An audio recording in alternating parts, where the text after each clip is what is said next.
Selamat pagi dan salam sejahtera untuk kita semua. Yang terhormat, Sekretaris Dinas Kebudayaan Sumatera Barat, selamat datang Bapak. Yang kami hormati, Kasubag TU Taman Budaya Sumatera Barat, selamat datang Bapak.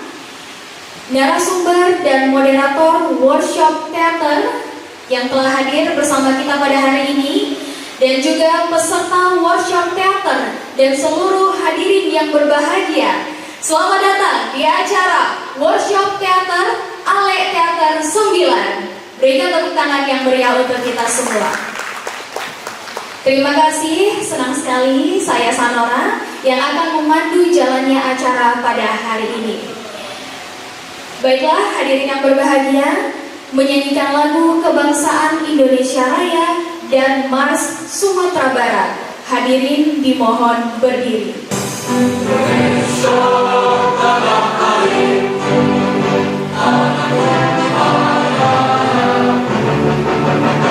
di sanalah aku berdiri, jadi batu biru. Indonesia kebangsaan, bangsa dan tanah air.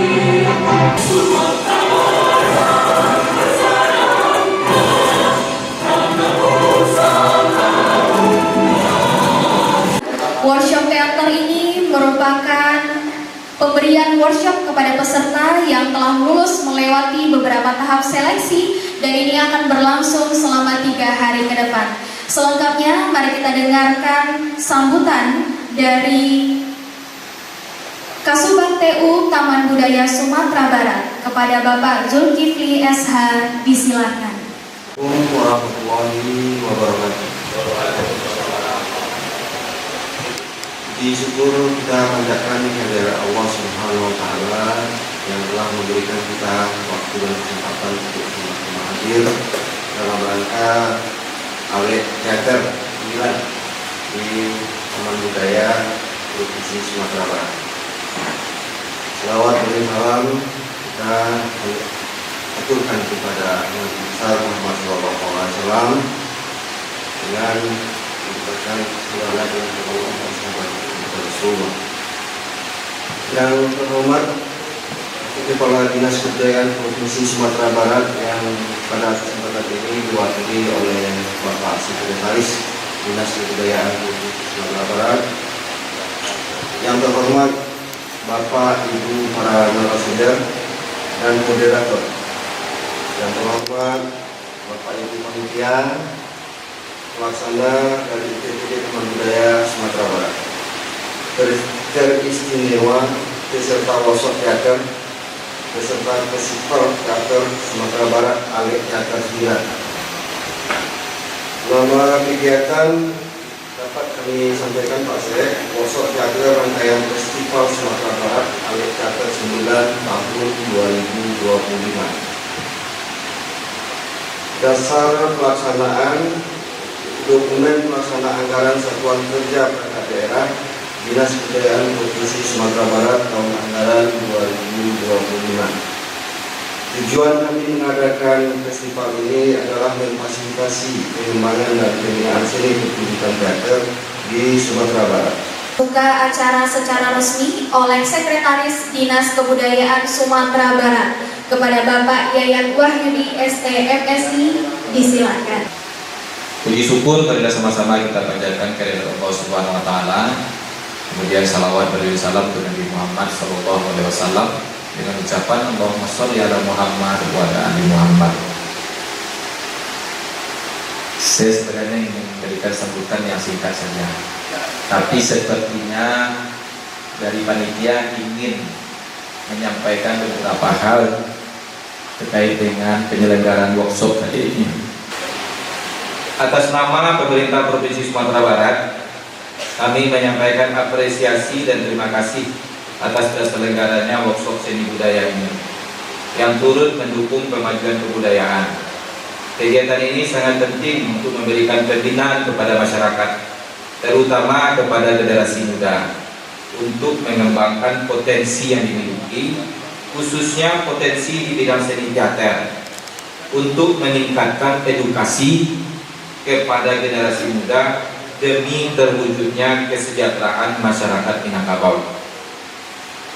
Kami berharap kegiatan ini dapat dilaksanakan secara profesional dengan melibatkan tenaga ahli.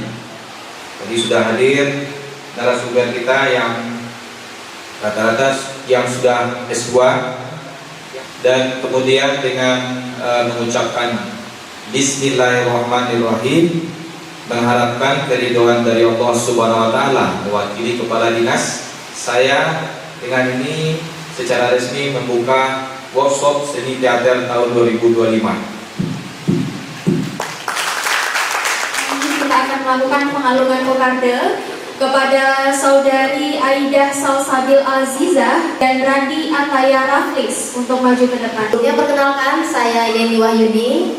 Teman-teman biasa bisa memanggil saya AN, panggil AN saja biar lebih akrab. Pada kesempatan kali ini saya dapat kesempatan untuk membawakan lanjut acara kita dalam 3 hari ini. Sebelumnya terima kasih kepada Taman Budaya Sumatera Barat yang telah mempercayai saya untuk menjadi moderator pada workshop ALEK Teater 9 ini. Jadi pada kegiatan kita kali ini teman-teman, kegiatan kita ini akan diadakan dari tanggal 20 hingga tanggal 23 Mei tahun 2025 tentunya di Taman Budaya Sumatera Barat dalam workshop teater ALEK 9, dan ini adalah dalam rangkaian bagian kegiatan kita yang akan diadakan pada bulan September nanti, yaitu Festival Teater Sumatera Barat tahun 2025. Jadi teman-teman yang terpilih sebanyak 25 orang akan membuat karyanya dan akan dimentori langsung hingga selama 3 bulan ini hingga bulan September ke depannya. Dan selama 3 hari ini tentunya kita akan membahas konsep yang telah dikirimkan oleh teman-teman peserta kepada panitia di akhir bulan lalu untuk persiapan kegiatan festival teater kita di bulan September besok. Dan tentunya pada 3 hari ini kita akan dipandu dengan narasumber, 2 orang narasumber keren kita yang sudah di depan ini. Sebelum kita masuk ke dalam workshop kita, sekali lagi saya tekankan bahwasanya kegiatan workshop ini tentunya akan membawa kita untuk membuat konsep-konsep teman-teman, memantapkan konsep teman-teman hingga pelaksanaan festival teater kita di bulan September besok. Dan karena kegiatan ini juga sebagai upaya kita dalam pegiat teater di Sumatera Barat itu sendiri, di mana teater hari ini memiliki krisis identitas yang mana yang akan kita tekankan dalam upaya untuk membangun teater yang berbasis sastra dan menekankan basic ilmu pengetahuannya. Dan tentunya dalam tema kita yaitu membaca ulang kemampuan teks dan konvensi teater. Nah, jadi untuk konsep yang telah teman-teman kirim itu tolong diingat lagi, tolong dicatat lagi. Nanti bolehlah kita berdiskusi dengan dua narasumber kita tentunya. Adik-adik semuanya,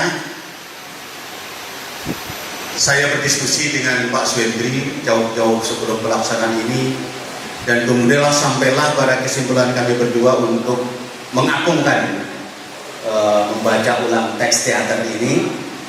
Dan pada prinsipnya sebenarnya membaca ulang itu yang kami maksudkan dalam bahasa yang populer sekarang adalah melakukan adaptasi.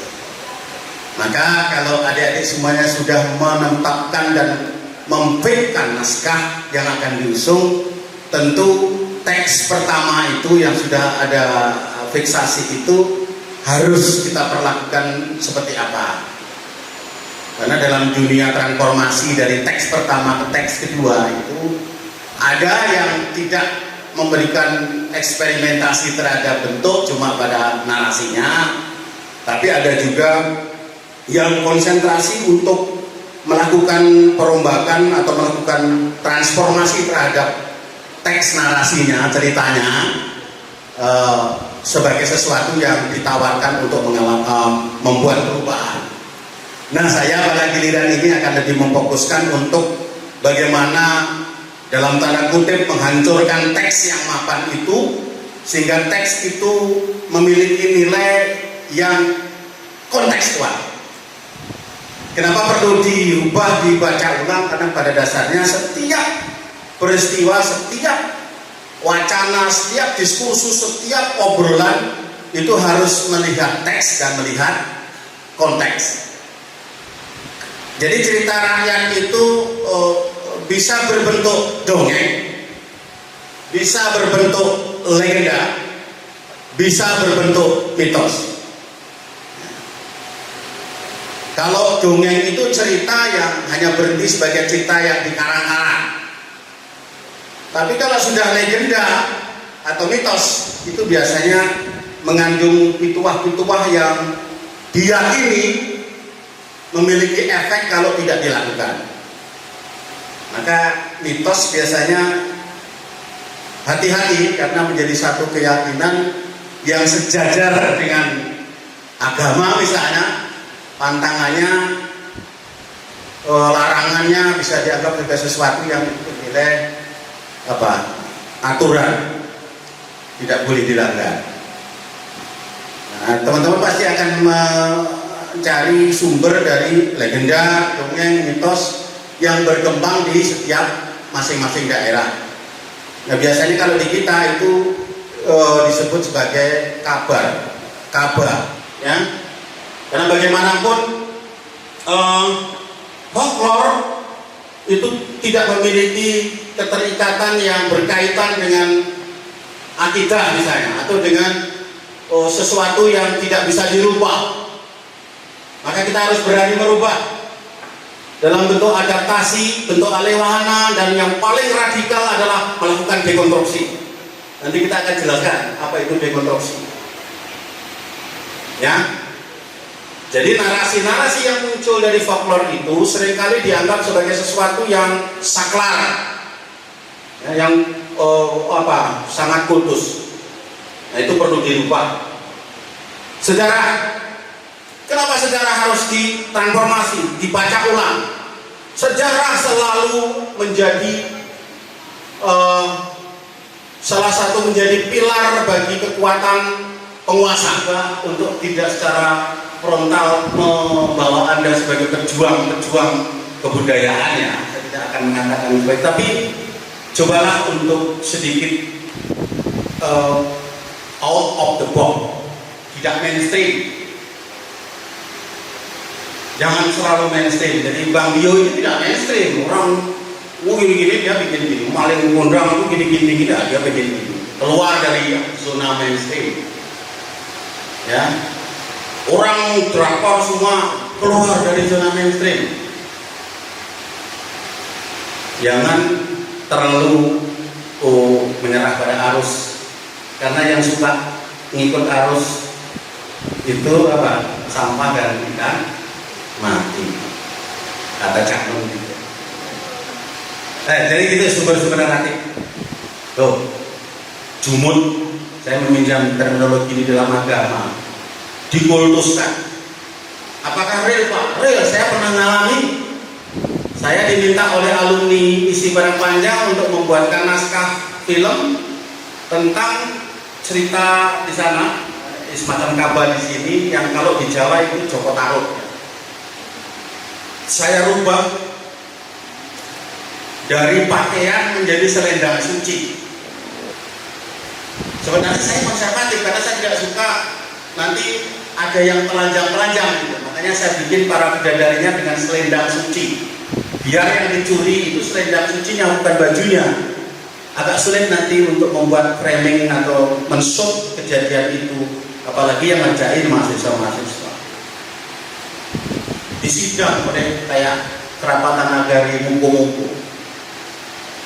Naskah saya dinyatakan tidak bisa diproduksi karena berbeda dengan karya Cana. Itulah akhirnya uang yang tadinya disepakati 5 juta hilang. Jadi dibayar. Gara-gara saya hanya mengganti pakaian dengan selendang suci. Nggak ada itu diumpuk-umpuk selendang suci. Itu ya udah. Saya ingin mempermudah bagaimana mensut adegan itu supaya anak-anak juga tidak kesulitan. Kalau nanti dia mandi di sungai, ceritanya kan gitu. Pakaiannya dicuri sama Joko Tarub kalau di Jawa, namanya diumpuk itu lupa. Itu susah. Saya sih senang, hasil filmnya senang nonton, tapi kan bikinnya susah. Gimana caranya mengekspos mereka mandi-mandi di muko-muko, bukan di Jakarta ya. Ini saya bikin jadi selendang suci. Jadi yang dicuri itu selendangnya. Nggak boleh sama orang adat muko-muko, dan naskah saya nggak jadi diproduksi. Itulah. Jadi folklore dan sejarah kadang-kadang jumut dikultuskan. Bahkan folklore, Malih Kundang misalnya, yang durhaka didekonstruksi, yang jahat itu ibunya. Itu belum tentu semuanya bisa menerima. Itu sesuatu yang sudah dikultuskan, bahwa yang bersalah dan berdosa harus Malih Kundang. Siapa yang angkat Malih Kundang? Lawan kemapanan itu. Nanti kita bicara teori konstruksi. Saya tidak sedang membahas Jacques Derrida secara detail dari aspek teks sastra, tetapi spirit yang bisa kita ambil untuk mengadaptasi. Teater Indonesia itu bukan teater barat di timur, kata Arifin. Itu serangan untuk Teguh Karya. Teguh Karya itu seniman-seniman setua Arifin. Teater Indonesia itu bukan teater barat di timur. Boleh Anda barat, tapi harus melakukan transformasi sehingga pada bagian-bagian tertentu dia selaras dengan keindonesiaan. Kecuali teater akademik ya. Karena teater akademik itu yang penting keterampilan. Jadi kadang-kadang kita mementaskan secara tekstual, secara harfiah. Tapi bagi kita yang berjemur di publik, yang bertanggung jawab pada publik, teater Indonesia bukan teater barat di timur. Itu kata Arifin. Next, ya, gimana kerjanya membaca ulang? 1. Adaptasi. 2. Alih wahana. 3. Dekonstruksi. Apa adaptasi? Itu merubah untuk menyesuaikan. Alih wahana itu transformasi karya sastra ke karya audiovisual. Ini sebenarnya penamaan lain dari ekranisasi atau pemutihan atau pelayaran atau pemilman karya sastra. Kalau dekonstruksi apa? 1. Hermeneutika radikal. Hermeneutika itu kan nggak boleh Pak. Siapa bilang? Untuk yang wahyu, untuk agama memang saya menolak hermeneutika. Tapi kalau untuk teks sastra, untuk babat, untuk kabar, untuk dongeng, harus ditafsir ulang. Saya pernah protes ke dosen saya waktu S2 karena melihat beberapa pertunjukan senior-senior saya dari SMKI itu ceritanya tentang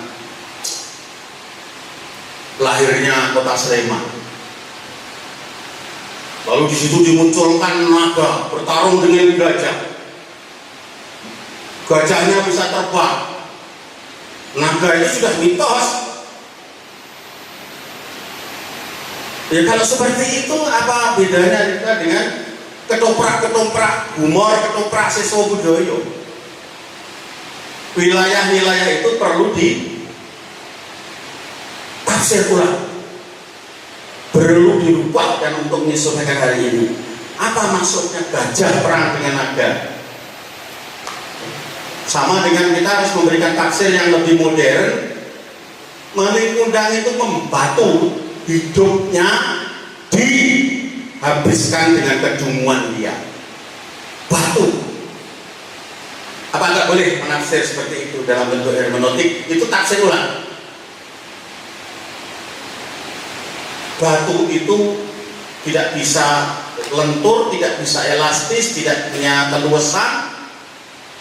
tidak punya cara pandang yang take it easy, semuanya harus keras, angkuh, membatu, maka dia terkutuk oleh karakternya sendiri yang membatu. Misalnya tafsir kita seperti itu. Sebab kalau sekarang kemudian hanya berisi miracle, keajaiban, penonton hari ini menertawakan itu. Kita butuh sesuatu yang lebih masuk akal. Tertarik dengan kerja membaca ulang ini, yaitu pertama ada adaptasi, ahli wahana, dan rekonstruksi. Ketiga-tiganya halal bukan dan legal, tidak ada bermasalah. Namun yang saya pikirkan dalam rekonstruksi ini, apalagi kita merekonstruksi teks yang berasal dari sastra lisan, itu pasti akan ada pertentangan-pertentangan di sana. Nah, kira-kira apakah ada konvensi-konvensi tertentu yang tidak boleh kita langgar dalam mendekonstruksi sebuah teks? Kenapa perlu harus dekonstruksi? Pertama, perlu tindakan strategis dalam mengantisipasi perlambatan progresivitas dalam kreativitas di penulisan dan penafsiran naskah yang sebenarnya niscaya dilakukan secara radikal. Kedua, terjadinya pergulatan tafsir baru atas teks sebelumnya yang mampu memacu perlawanan terhadap kemapanan makna dan kemutlaan estetika yang sedang berlangsung, mengakhiri tradisi penulisan dan yang bersifat repetitif dan representasional. Nah, ini yang jadi pokok yang akan saya jelaskan. Jadi adik-adikku dari Baitur Rahmah dan dari Padang ya, teater itu sebenarnya berangkatnya pada dua pendekatan terhadap naskah. Yang pertama representasional. Apa representasional? Dia hanya mengulang-ulang teater berdasarkan kesejarahan yang melahirkan dia. Jadi dari zaman Mbah Ela sampai sekarang yang namanya pementasan malam jahanam ya seperti itu. Settingnya rumah juga, terus di belakangnya ada kapal tongkang. Seperti itu. Itu representasional. Apakah itu boleh? Boleh, terutama di dalam lingkup akademik ya, atau pembelajaran di sanggar. Nggak perlu neko-neko dulu, ini aja lakukan. Yang penting kamu terampil dulu menafsir naskah. Tapi apakah berhenti di situ? Jadi itulah perlunya kemudian melakukan transformasi dan terlebih lagi secara dekonstruktif. Supaya tidak representasional, supaya tidak repetitif, mengulang-ulang terus. Oke, nah apa itu dekonstruksi? Mari kita coba next bang. Ini agak mungkin anak sastra bisa membantu saya nanti. Dalam dekonstruksi maka makna harus ditelusuri sampai bagian jejak. Cinta adalah hubungan kasih antara dua manusia yang saling mengikhlaskan kekurangannya. Ikhlas itu apa? Itu selalu meninggalkan jejak. Kasih itu apa? Hubungan itu apa? Nanti definisi yang menjelaskan tentang kasih, cinta, ikhlas itu berjejak. Jadi di dalam dekonstruksi kita tidak puas definisi itu, tapi harus menelusuri setiap kata-kata itu pasti punya jejak, punya trace. Oke? Dan melihatnya sebagai penelusuran pada kata-kata secara penanda dan secara tidak terlihat, terbaca atau absen. Apakah Anda melihat kejanggalan pada film tenggelamnya kapal Pandermix? Atau pertanyaannya, apakah Zainuddin yang ditulis oleh Buya Hamka dan ditafsir oleh Punjabi bersaudara itu tidak memiliki cacat logika falsi misalnya? Itu trace, tidak nampak, tapi itu mengganggu sekali. Apa itu? Atau Siti Nurbaya, apa yang mengganggu terhadap karakter Datuk Marigin? Kenapa Marah Rusli seperti itu? Jadi logika dekonstruksi harus sampai ke pertanyaan itu. jejaknya, ada sesuatu yang absen, yang tidak nampak, yang itu menurut Anda tidak logis, yang itu menurut Anda harus dilawan. Siti Nurbaya, oke, saya kasih rasanya. Yang saya coba geluti, saya pikir gitu, sesuatu yang absen apa ya?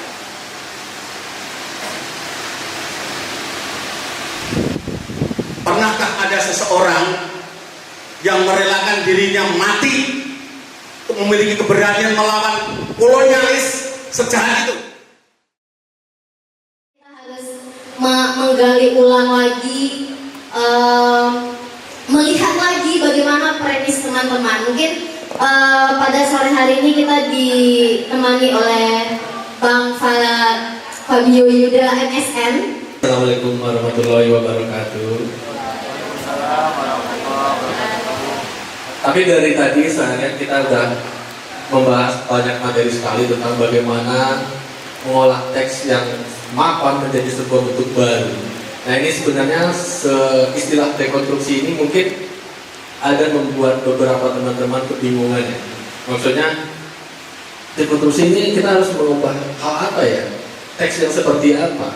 Nah, tadi sebenarnya Pak Edi sudah menjelaskan dengan sangat tegas dan lugas sekali. Tapi mungkin istilah dekonstruksi ini banyak beberapa kelompok yang ada di Sumatera Barat ini terkadang kita telah melakukannya. Tapi kita mungkin baru mendengar ini adalah istilah baru, yaitu dekonstruksi.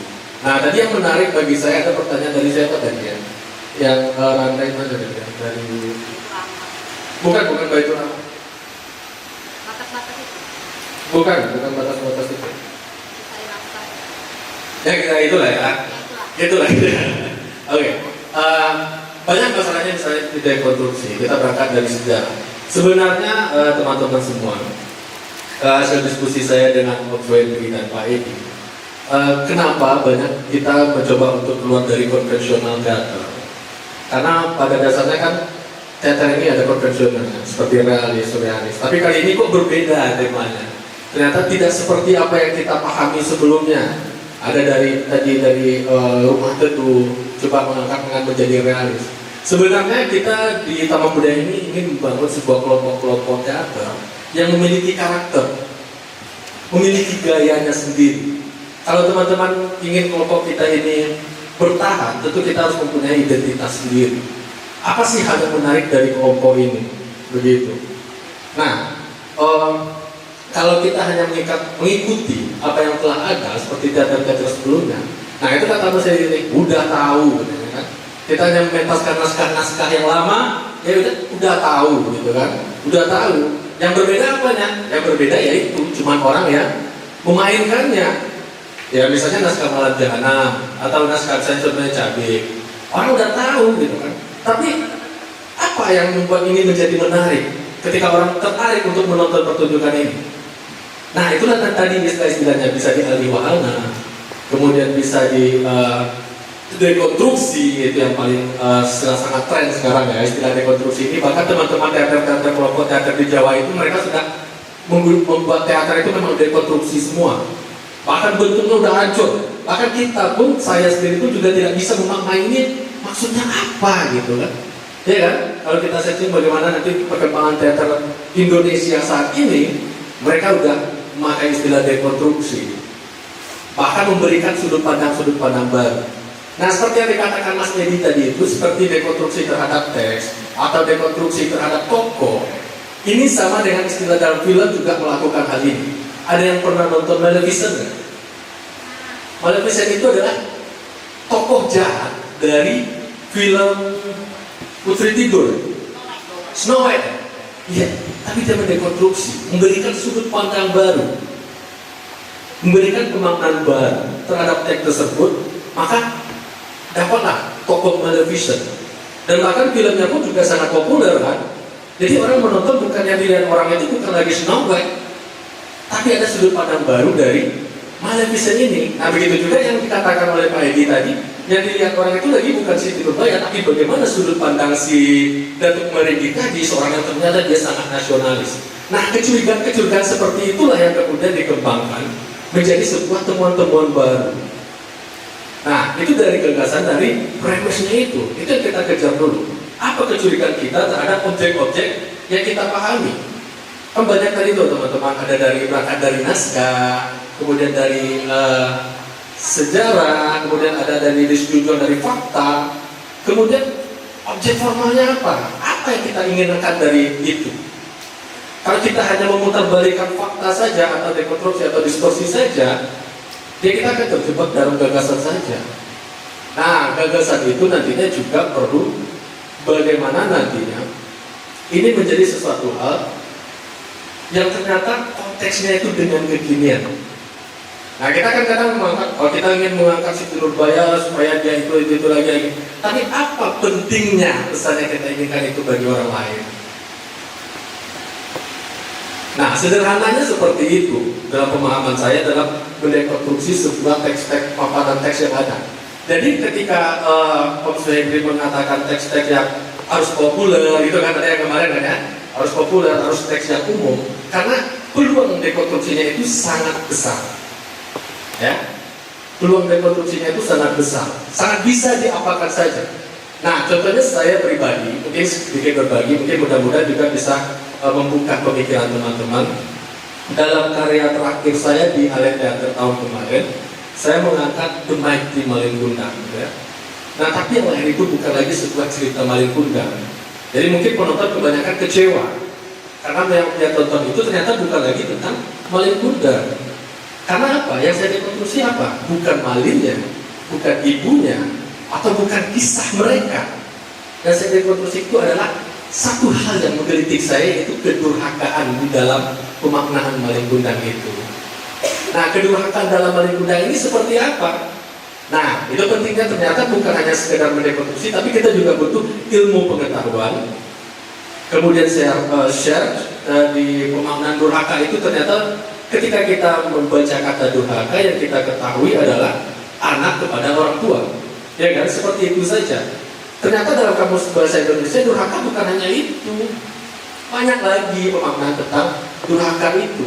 Durhaka terhadap orang tua, durhaka terhadap itu, bangsa bernegara, budaya, dan segalanya. Banyak ternyata pemaknaan durhaka ini lebih luas. Nah, saya ingin mengulas kembali itu. Apakah kedurhakaan itu juga kita lakukan hari ini? Wah, akhirnya ketemu garis merahnya. Oh, ternyata saya menemukan garis merahnya itu. Ternyata kita hampir sama durhakanya dengan Malin Kundang. Nah, kenapa sama durhakanya dengan Malin Kundang? Karena Malin Kundang hanya mendurhakai ibunya. Hanya satu makna kecil yang dilakukan oleh Malin Kundang, yaitu durhaka kepada ibunya. Ternyata pemaknaan durhaka masih luas. Durhaka salah satunya yang paling umum saya ketahui itu adalah durhaka bahasa. Durhaka bahasa yang mana nantinya kita, anak-anak kita hari ini kita sudah tidak mengajarkan lagi bahasa Minang. Ya kan, anak-anak kita kan udah bahasa Indonesia semua kan dari kecil kan. Anak-anak di lingkungan kita, bahkan adik-adik keponakan saya pun juga saya ngomong pun sebenarnya bahasa Minang, bahasa Indonesia. Ini berarti saya sudah mendurhakai bahasa saya sendiri.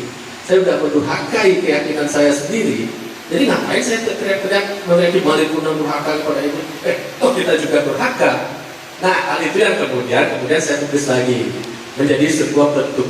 Nah, itu kan dari konstruksi dari gagasan itu. Kemudian bagaimana pelahirannya? Nah, ini dekonstruksi bentuknya lagi nanti.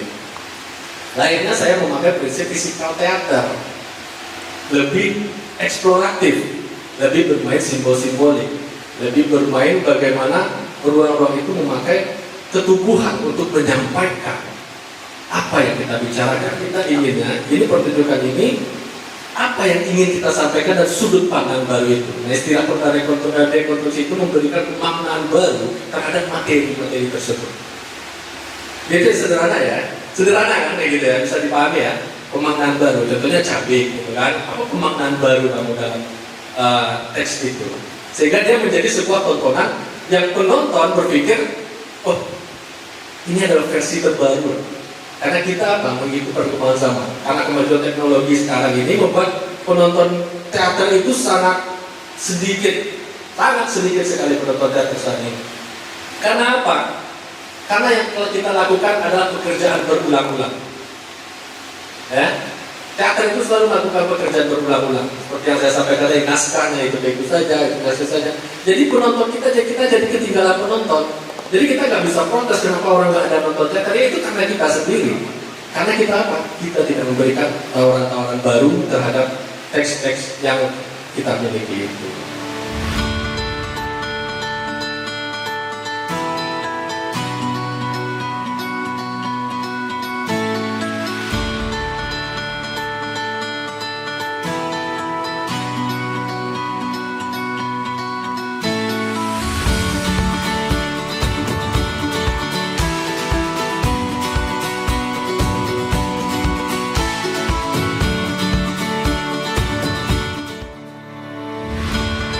Kedua, pastinya teman-teman harus lebih semangat karena hari ini kayaknya bakal lebih challenging daripada yang kemarin ya teman-teman. Jadi teman-teman pastikan menyerap informasi yang diberikan oleh narasumber kita hari ini.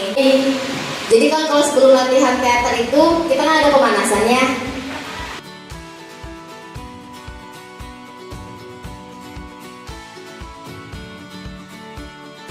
Kelompok-kelompok teater yang memang terjebak pada objek-objeknya tersebut. Ya, kita terjebak pada ilmu pengetahuan tentang ini harus begini, gagasannya begitu luas.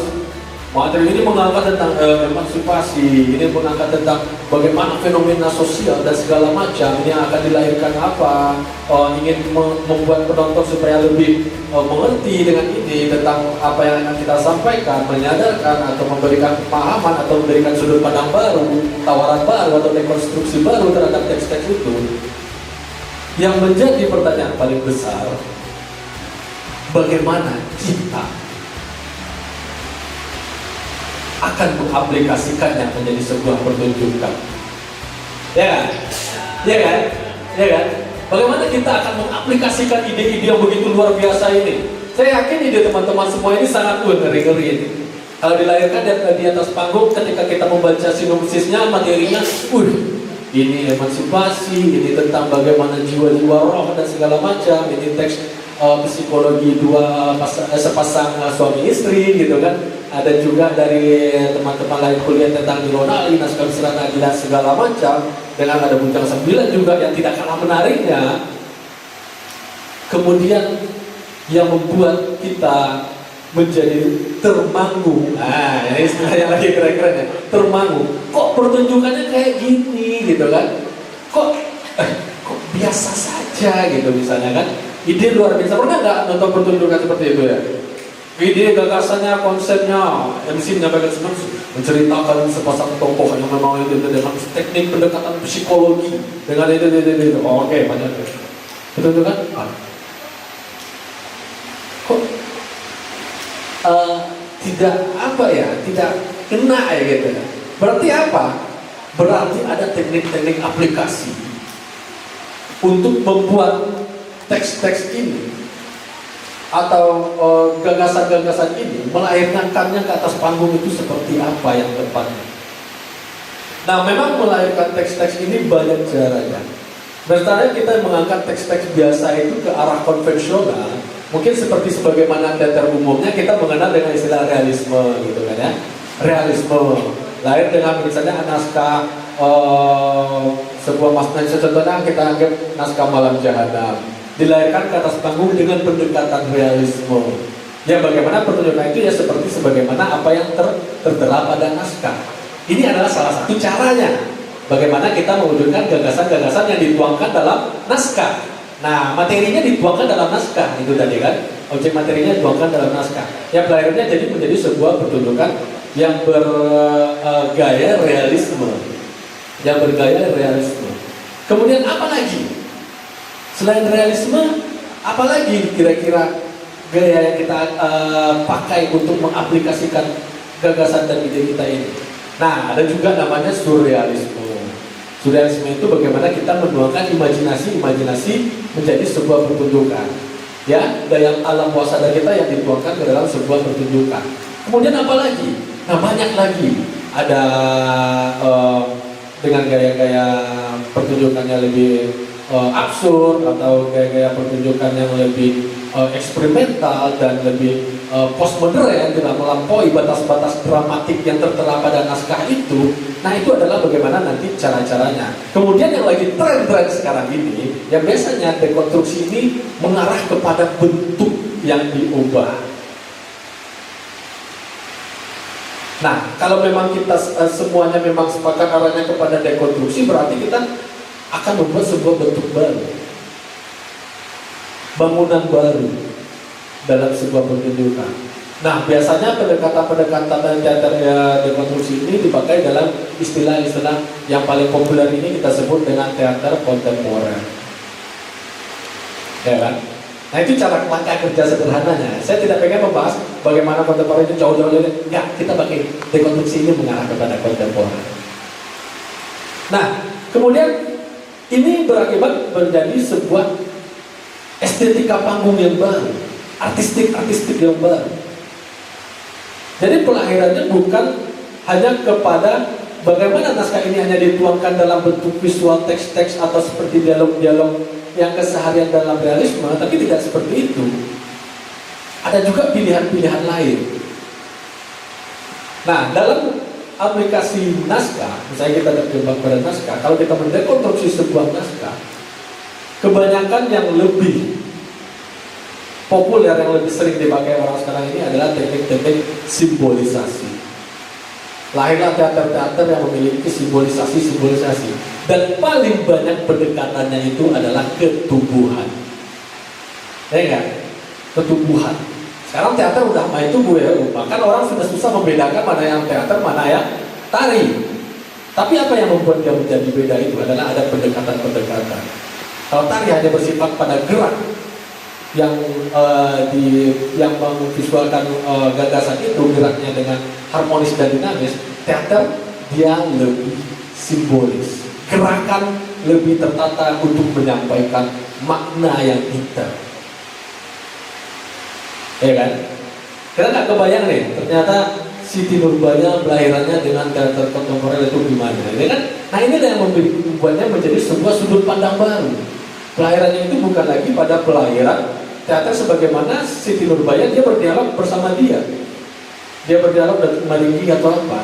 Tapi mulai dari kecurigaan kita tadi, kemudian kita aplikasikan ke atas panggung, dugaan-dugaan tadi itu menjadi sebuah bentuk-bentuk baru yang memiliki makna ganda. Objek kita maknanya satu, kemudian diberikan pendekatan-pendekatan lain, dia akan berkembang menjadi pilihan-pilihan ilmu pengetahuan. Kemudian ketika dilahirkan ke penonton, penonton pun juga memiliki tafsir-tafsir baru terhadap tawaran kita itu tadi. Contohnya dari pemahaman saya diskusi bersama Ucu barusan. Ucu mengangkat Baitur Rahman mengangkat tentang Siti Nurbaya. Ya, dari materi satu hari kemarin sampai sekarang, akhirnya dia mencoba tergelitik, menduga-duga, menemukan temuan baru. Ternyata Siti Nurbaya ini bukan gadis baik-baik. Nah, ini kan aneh ya, tapi langsung dicekal ya, jadi langsung ada cuma pertanyaan-pertanyaan, apa baik gak baik-baik ini Siti Nurbaya ini. Kita telah merusak paradigma masyarakat umum. Bahkan jembatannya ada loh, bahkan Siti Nurbaya disimbolkan sebagai sebuah lambang perempuan Minang yang memang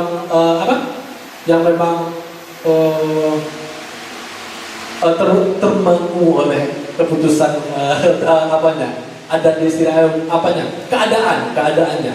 Muncullah praduga itu langkah kerja langkah berpikir yang muncul tadi itu menarik. Jadi Siti Nurbaya disebutkan menjadi gadis yang tidak baik. Dan mohon maaf saya mengatakan masyarakat hari ini, penonton kita hari ini, mereka butuh bukawan panggung. Iya kan? Iya kan? Mereka datang ke sini bukan untuk mendapat ceramah. Mereka menonton teater itu sekarang ini bukan untuk mendapat pencerahan lagi, enggak.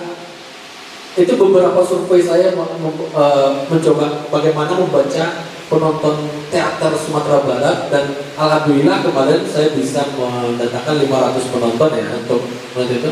Ketika survei ke beberapa anak SMA, mereka nggak tahu nonton teater itu apa gitu. Tapi ketika mereka menonton sebuah pertunjukan dengan daya pukau yang akrobatik, yang memang ada teknik-teknik yang luar biasa, misalnya teknik ketubuhan, silat dan segala macam, atau bisa juga pendekatan randai, ya kan? Mereka menemukan sebuah suatu hal yang sedang. Walaupun dalam kategori itu banyak beberapa pertunjukan yang memang sulit dimengerti secara pemaknaan, dan ini menunjukkan apa, ini menunjukkan apa. Tapi mereka datang ke situ, mereka juga menduga-duga pertunjukan ini. Oh, ini kayak gini, oh ini maksudnya gini. Makanya pertunjukan yang memakai sistem konstruktif ini banyak menjadi pertunjukan yang sebenarnya bukan tontonan umum, bukan? Karena banyak juga penonton umum yang berpikir, mana boleh ada mengecek-ngecek, memaki-maki, aku mengapa? Ada disampaikan, aku adalah berhujang dan masih orang gitu kan? Nah, tapi ketika dia memberikan sebuah pukauan yang dengan berteknik dan segala macam, itu kan menjadi begitu. Saya Fabio Yuda, saya Direktur Komunitas Seni Payung Sumatera yang berada di Kota Padang. Dan memang Payung Sumatera adalah sebuah komunitas yang spesifikasinya adalah seni pertunjukan teater, lebih khususnya seperti itu. Kita merujuk kepada apa yang telah digagas oleh teman budaya, ya, bagaimana membongkar kemapanan teks yang telah ada. Kita sebenarnya pengen melahirkan bagaimana kelompok-kelompok ini telah membuat sebuah kebaruan. Dalam workshop kali ini, kita ingin mengarahkan kelompok-kelompok ini terkumpul untuk membuat sebuah kelompok-kelompok yang memiliki karakter. Yang mana nanti materi-materi yang telah diberikan itu menjadi sebuah landasan awal, sebagai semacam objek materi yang kemudian dikembangkan untuk mengejar bagaimana gaya-gaya teater kekinian. Nah, maka dari istilah itu jadi ada penekanan-penekanan istilah-istilah mungkin yang bagi teman-teman teater ini merupakan suatu hal yang baru, seperti istilah aliwahana, juga seperti dekonstruksi. Nah, ini membuat sebuah tawaran baru dalam bagaimana nanti perkembangan seni pertunjukan teater di Sumatera Barat ke depan. Dalam mengolah objek materi ya, menjadi sebuah pertunjukan itu, ini adalah sebuah kerja sutradara yang memang harus intens dilakukan. Karena bagaimanapun, kita bisa berangkat dari beberapa peristiwa-peristiwa masa lampau atau beberapa objek-objek masa lalu, seperti folklore, sejarah, atau bahkan teks-teks yang sudah ada. Maka kini di sini kita dituntut untuk melakukan praduga-praduga yang lebih terpumpun sehingga praduga ini menjadi sebuah temuan-temuan baru. Nah, pada dasarnya pada Alek Teater 9 ini nantinya yang dilahirkan itu bukanlah sebuah karya-karya yang memang karya-karya yang sudah kita bisa saksikan sebelum-sebelumnya, tapi ini adalah sebuah tawaran baru, sebuah bentuk artistik baru dengan pendekatan-pendekatan acting yang lebih artistik. Maka pertunjukan yang akan ditampilkan itu adalah sebuah temuan baru yang nanti dipresentasikan oleh kelompok-kelompok tersebut. Dari 12 kelompok yang mengikuti dan dari banyak gagasan-gagasan itu nanti dalam workshop ini kita akan memumpunya menjadi sebuah gagasan yang terarah dan nantinya pelahirannya pun juga lebih ekspresif dan lebih artistik seperti itu. Seperti yang kami sampaikan dalam workshop ini, sebenarnya ruang kolaboratif itu sangat terbuka, yang mana nantinya bagian dari seluruh elemen pun juga kita libatkan. Bagaimana dari latar belakang yang berbagai macam, ada yang dari sastra Inggris, bahkan ada yang memang dari bukan non-teater sendiri. Nah, di sini ruang kolaboratif itu sangat terbuka. Jadi kolaboratif keaktoran dan segala macam itu bersifat bagaimana nantinya mereka menjadi sebuah kolaborasi bersama. Jadi kolaborasi ini juga saya arahkan dengan bagaimana metode-metode yang saya berikan. Seperti bagaimana mereka membangun peristiwa menjadi sebuah bentuk-bentuk simbolis atau sebuah sejarah menjadi sebuah pemaknaan-pemaknaan baru. Dan di situ kita akan menelisik secara kolaboratif dan elaboratif secara bersama. Nah, selama 3 hari kita melakukan workshop dengan berbagai latar belakang dari teman-teman semua. Harapannya tentu bagaimana nanti melalui Alek Teater ini menjadi sebuah wadah yang paling sangat penting bagi kita semua.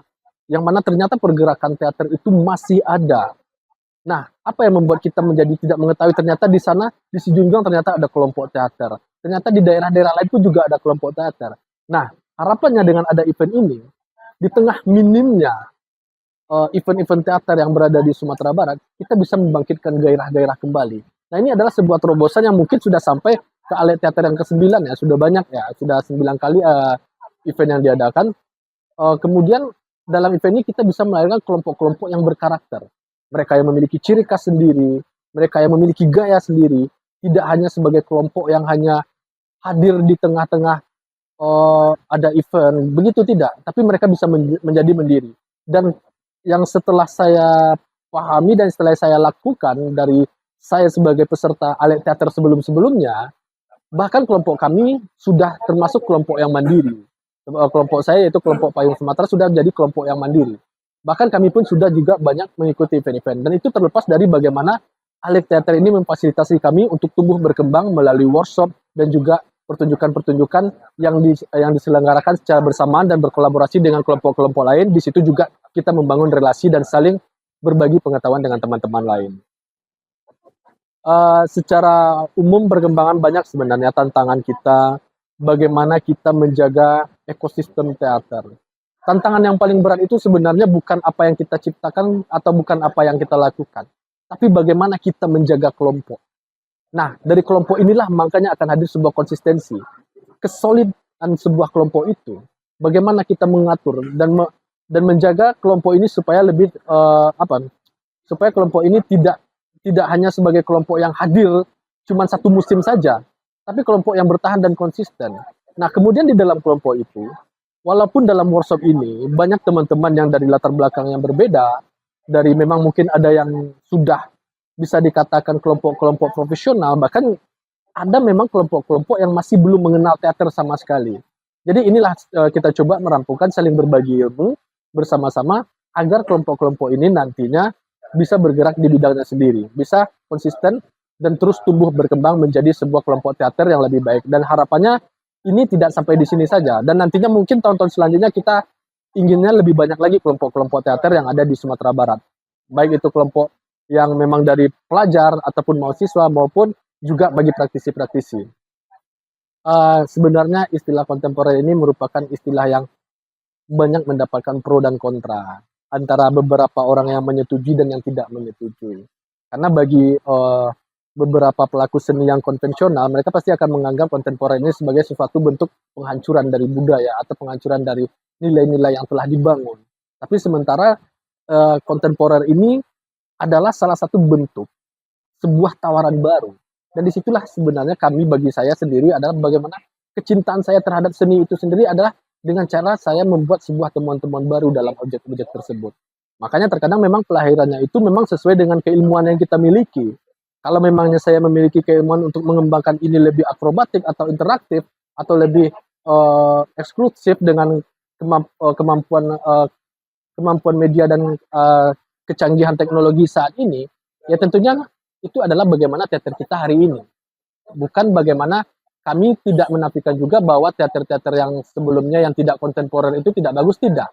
Tapi inilah cara kami sebagai anak-anak muda untuk mengikuti, kayaknya zaman kita ini kita harus membuat seperti ini. Dan keasikan dan kecanduan kami itu pada era sekarang ini dengan kata kontemporer tersebut. Makanya lahirlah sebuah teater-teater yang di kalangan para mungkin praktisi lainnya mungkin ada yang setuju dan tidak, tapi itu tidak masalah. Yang penting ini adalah sebuah seni pertunjukan, walaupun ini sebuah seni kebaruan, tapi juga tetap ada nilai-nilai edukasinya. Bukan semata-mata hanya menghancurkan kebudayaan atau menghancurkan pakem-pakem yang ada, atau merusak konvensi-konvensi yang telah dibangun selama beratus-ratus tahun sebelumnya. Kehadiran saya di acara workshop Alet Teater ke-9 ini di Taman Budaya Sumatera Barat di Padang adalah bentuk kontribusi saya sebagai akademisi dan kreator teater untuk memberikan pembekalan dan mengedukasi para teaterawan muda atau calon-calon teaterawan di Sumatera Barat bahwa menciptakan teater tidak bisa hanya mengandalkan beberapa teks-teks lama, teks-teks yang berangkat dari folklore, sejarah maupun fenomena masyarakat urban tanpa dibarengi dengan kekuatan dan daya kreatif untuk menafsir ulang teks-teks itu. Maka dalam workshop ini saya perkenalkan berbagai ragam penafsiran baru teks-teks, diantaranya bisa alih wahana, adaptasi, dan yang paling radikal, paling keras adalah melakukan hermeneutika radikal dalam bentuk dekonstruksi.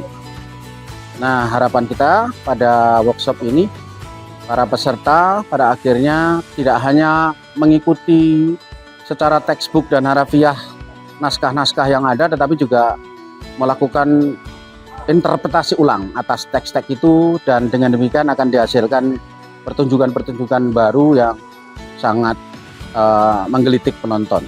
Ya, kalau kita membaca tentang teori dekonstruksi dari Jacques Derrida misalnya, ini memang juga seorang pendulum di gerakan bahasa yang melintas di poststruktural. Jadi memang kita tidak berhenti pada kemapanan makna dan kekuatan makna yang tidak bisa diganggu gugat. Kita memang terus mengeksplorasi, mempertanyakan, meragukan, dan pada akhirnya menunda makna-makna itu.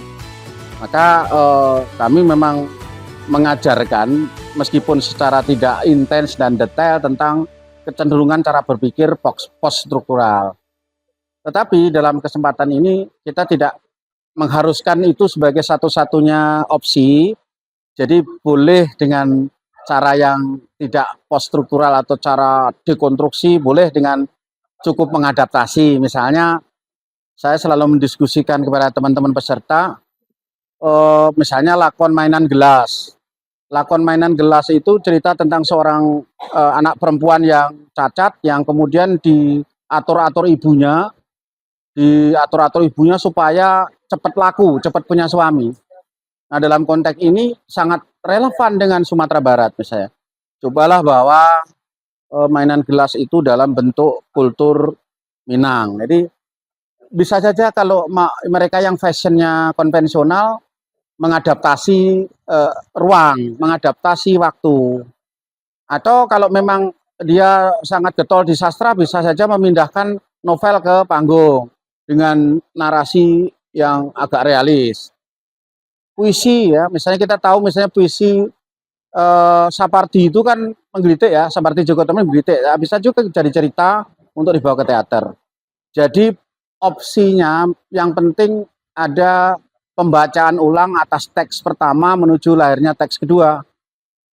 Ada juga yang tadi beberapa diskusi, kebanyakan mereka suka dengan perubahan pada sisi visual. Itu juga bagus, jadi jangan dibebani untuk merubah narasinya, karena dia memang menyukai visualnya. Maka tawarannya adalah merubah visual dari visual-visual sebelumnya yang tidak dinamik dan tidak bagus misalnya. Jadi saya rasa kita memberi keterbukaan dan kebebasan kepada para peserta untuk memilih bentuk perubahan itu, tidak harus mengharuskan opsi tertentu gitu.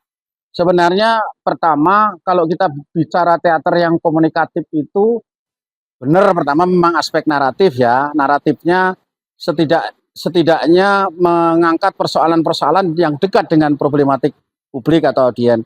Tapi yang kedua, harus ada kesiapan juga dari para kreatornya pada tingkatan yang tidak sekedar memberikan pengertian kepada penonton, karena teater itu tidak hanya understanding, tapi harus believable. That is believable. Jadi seluruh yang ditampilkan di panggung harus meyakinkan penonton.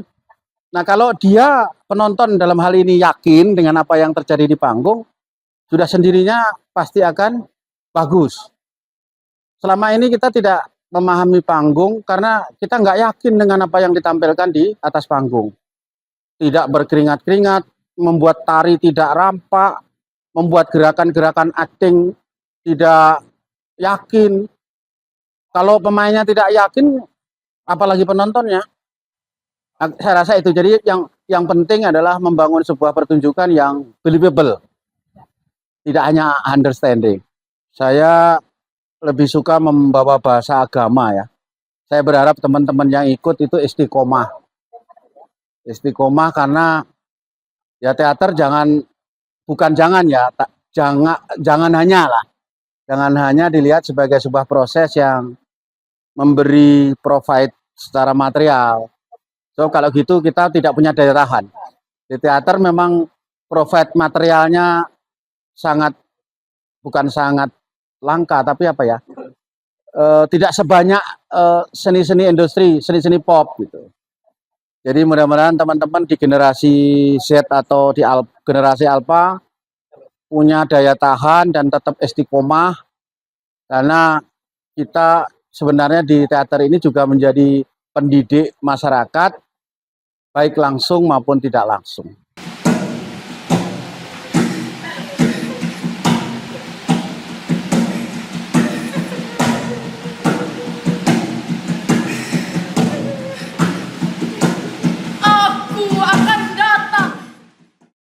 Selamat pagi menjelang siang, Bapak Ibu narasumber dan juga kakak moderator. Selamat pagi menjelang siang teman-teman peserta. Gimana kabarnya hari ini, sehat? Sehat, alhamdulillah. Kusuk terurai yang disutradarai oleh Farido Yuda.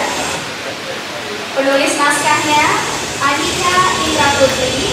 Aktor-aktornya ada Intan Rahmadia, Evilia Putri, Adela, Zuliana, dan Farido Yuda. Kita berprasangka pikiran selalu menjadi pertanda bahwa seseorang bisa menjumpai kebahagiaan. Namun ternyata pikiran tersebut membunuh secara perlahan.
yang disutradarai oleh Hadi Gustian dengan aktor ada Aida, Aisyah, dan Wahyu.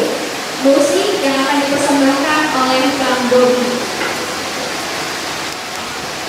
Aku telah menjadi hamba bagi mereka. Aku menyerap akal dan jiwa. Aku menyandra jiwa yang masih balita. Tak ada lagi rasa untuk bersama. Hadirin sekalian, kita saksikan. Ini dia, Kopi Jaya. Kecanduan gadget atau gawai pada periode emas perkembangan anak juga menjadi persoalan serius. Kejuaraan ternyata bisa menimpa anak-anak yang bersumber dari pemakaian gawai yang berlebihan. Saya mengumpulkan informasi di mana ada sejumlah daerah di hampir seluruh Indonesia anak mengalami gangguan jiwa karena gawai.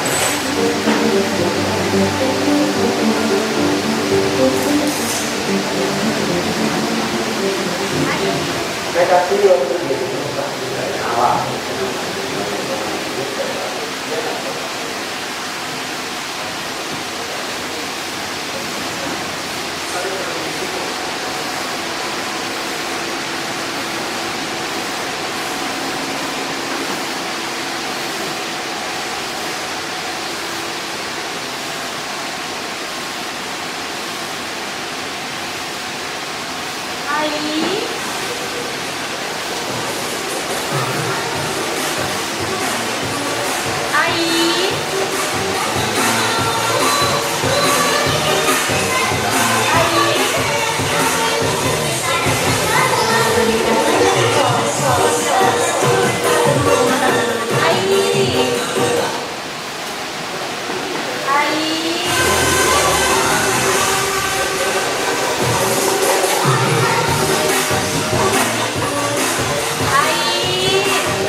Indonesia dalam pertemuan tingkat tinggi antar pemerintah dan salah satu yang Asia Pasifik memperkenalkan inovasi baru buatan anak bangsa yaitu tongkat pendidikan. Pemerintah tengah mengusahakan hak paten tingkat internasional agar teknologi untuk kabel ini masuk pasar. Unjuk Rahmat dengan aktor Feby, Akbar, Nici, dan Mei. Pemusik Rangga Dupa. Harta yang paling berharga bukanlah keluarga, tapi syukur dari Sang Pencipta. Kebahagiaan dapat diperoleh dari bentuk dan ruang yang beragam. Tugas kita sebagai manusia hanyalah mengamininya. Ini adalah kebahagiaan yang disalahartikan. Mereka salah, kita semua salah. Inilah dia, kelompok 45.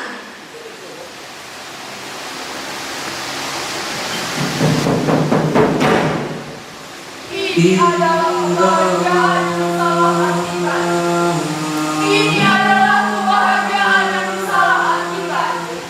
Ini adalah kebahagiaan yang disalahartikan. Ini adalah kebahagiaan yang disalahartikan. Ini adalah kebahagiaan yang disalahartikan.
Kita pernah mengadu harapan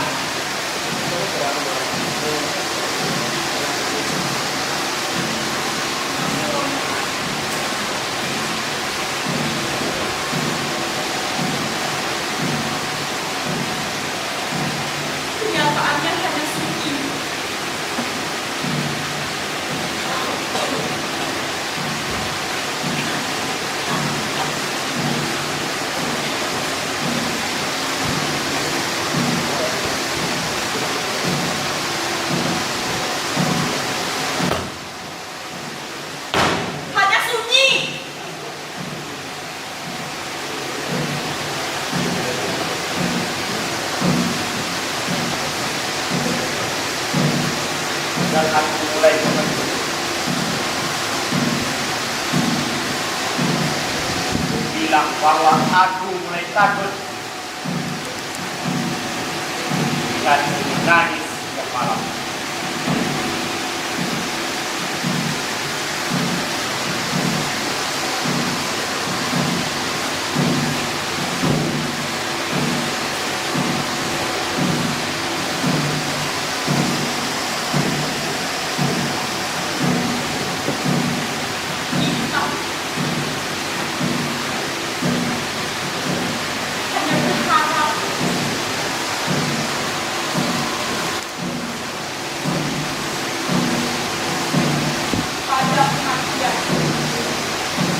Menyaksikan penampilan dari kelompok statue dengan judul Si Jundai yang diketuai oleh Wulan, dengan anggotanya ada Marsha, ada Iqbal, Friska, dan Riwa.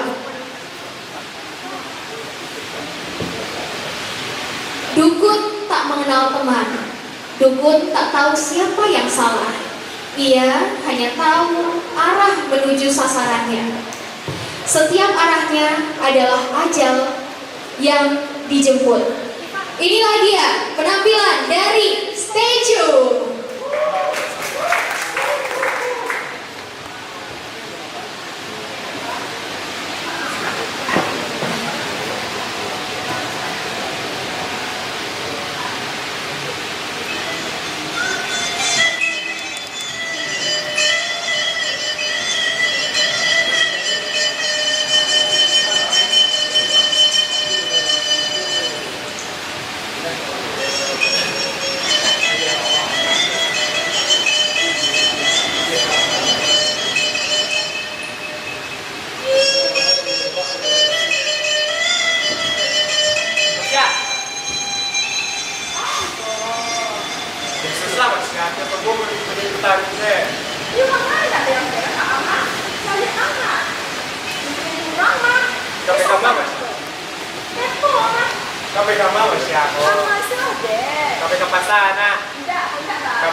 Awak manusia, tak bisa jauh mulut.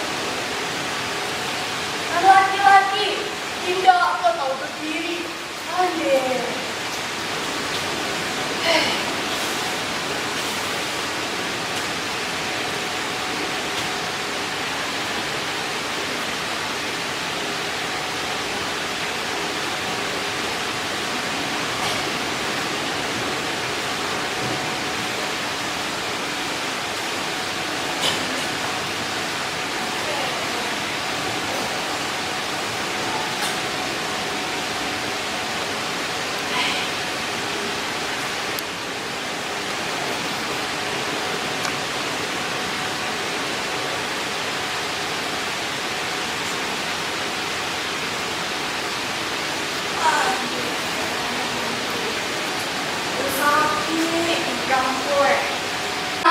Roman dengan dari karya Widya Husin, dengan aktor Tashi, Randi, dan Shem.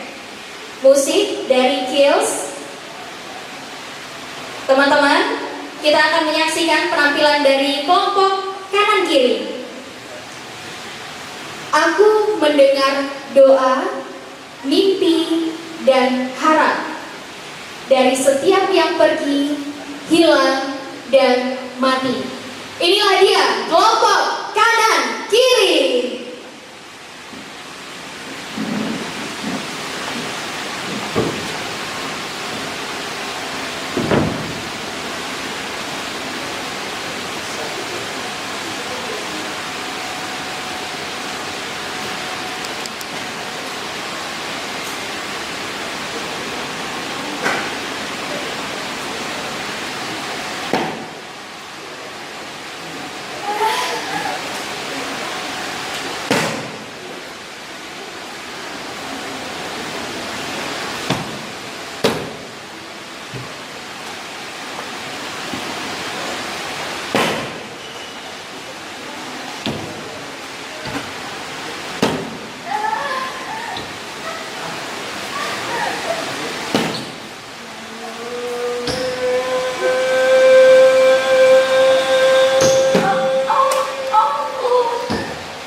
saya Aisyah Ramadhani, berasal dari Teater Rumah Teduh. Sini saya akan menjelaskan menyebutkan beberapa materi yang saya dapat selama workshop ALE 9 ini. Nah, dari yang saya tangkap nih teman-teman, pertama dekonstruksi, alihwana, dan lain sebagainya. Nah, materi-materi yang dijelaskan di workshop pada 3 hari ini adalah materi yang tidak saya dapatkan saat saya belajar kesenian atau teater di Rumah Teduh.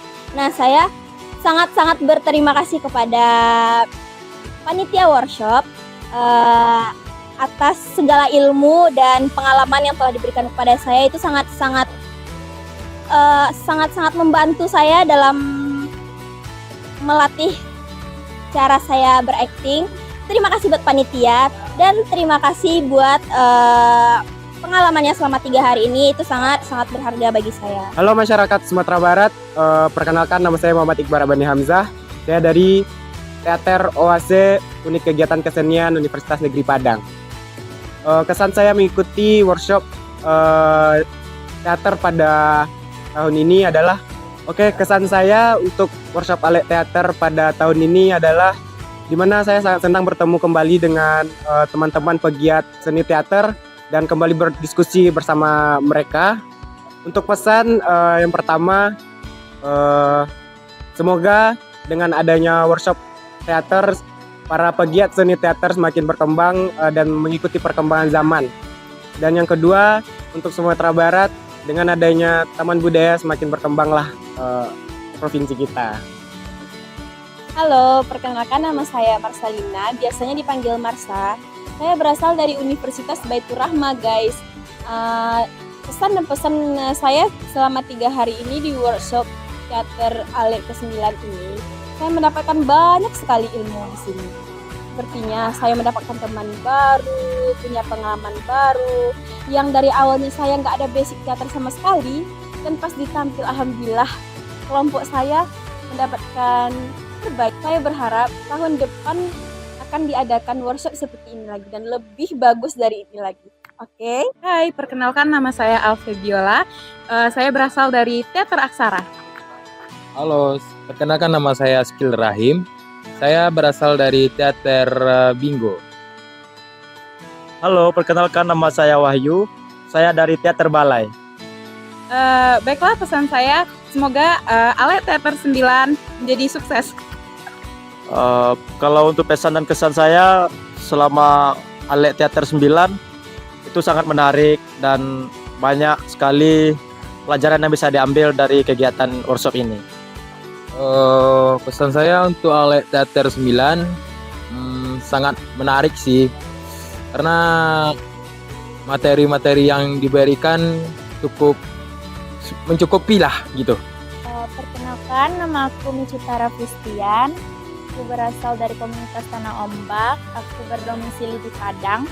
Mici di sini mendapatkan banyak ilmu-ilmu yang lebih dalam tentang sastra dan seni yang sebelumnya belum Mici pelajari dan Mici nggak tahu sebelumnya. Terus di sini Mici pelajari dan Mici tahu lebih dalam lagi tentang seni dan sastra dan terutama teater. Salam budaya, perkenalkan nama aku Teskira Zoya Patricia. Alhamdulillah aku bisa ikut workshop teater ke-9 di Taman Budaya. Terima kasih Taman Budaya dan semua para tim juga karena udah mengadakan workshop ini. Karena aku juga pemula di teater bisa belajar tentang teater ini. Semoga di tahun depan aku bisa ikut lagi di workshop teater ke-10. Terima kasih. Dari workshop ini harapannya tentu saja semoga teater tidak terjebak di ruang hampa. Itu intinya. Kemudian disadari bersama bahwasan teater itu sebenarnya adalah sumber pengetahuan. Sumber pengetahuan menjadikan kita itu peka, menjadikan kita itu kritis terhadap berbagai masalah. Dan itu akan hilang kalau kita ini tidak lagi belajar sejarah, tidak lagi belajar sastra, tidak lagi belajar psikologi, dan tidak lagi belajar macam-macam. Sehingga teater itu tidak lagi memberikan penawaran kepada publik, teater tidak lagi memberi pelajaran kepada publik, justru teater menciptakan sutradara-sutradara dan aktor-aktor yang sombong, mengaku selalu nomor satu seperti merek kecap. Itu sebenarnya yang kita hindari. Ya Mas, teater sebenarnya membuat kita merendah hati. Kenapa? Karena teater itu adalah guru banyak orang dari pertunjukan-pertunjukan yang ditawarkan kepada penonton. Itu intinya dari teater. Saya tidak akan mengulas apa-apa yang sudah disampaikan oleh narasumber kita, tapi yang tertentu itu adalah teater itu bukan soal hebat dan tidak hebat, tidak. Tapi teater itu adalah soal gagasan, soal ide, soal penawaran-penawaran terhadap respon kita dari masalah-masalah sosial kemasyarakatan yang kita hadapi tiap hari. Nah, Gen Z saya kira itu mungkin yang agak bermasalah di dalam diri mereka. Jadi kembalilah belajar, kembalilah buka kitab, kembali buka buku, kemudian pelajari juga sejarah teater. Karena Anda juga tidak akan bisa keluar dari hal-hal yang repetitif kalau tidak tahu apa itu masa lalu teater seperti apa. Jangan-jangan kalian mengatakan ini hebat saja tanpa ada landasan keilmuan di sebelumnya, itu juga percuma. Terima kasih Mas Edi, Fabio, Ain yang sudah jauh-jauh berbagi ilmu dengan adik-adik ini, dan kita berharap mudah-mudahan mereka tumbuh menjadi orang-orang teater yang keren, orang-orang teater yang memang berdedikasi terhadap apa yang dipilihnya, dan terutama menjadi orang-orang teater yang rendah hati. Itu intinya yang pertama.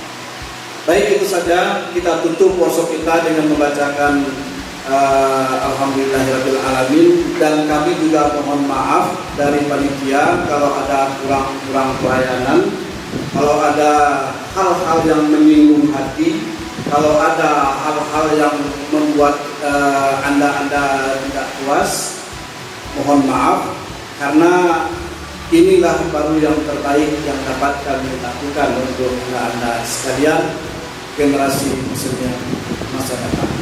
Saya tutup dengan alhamdulillah. Assalamualaikum warahmatullahi wabarakatuh.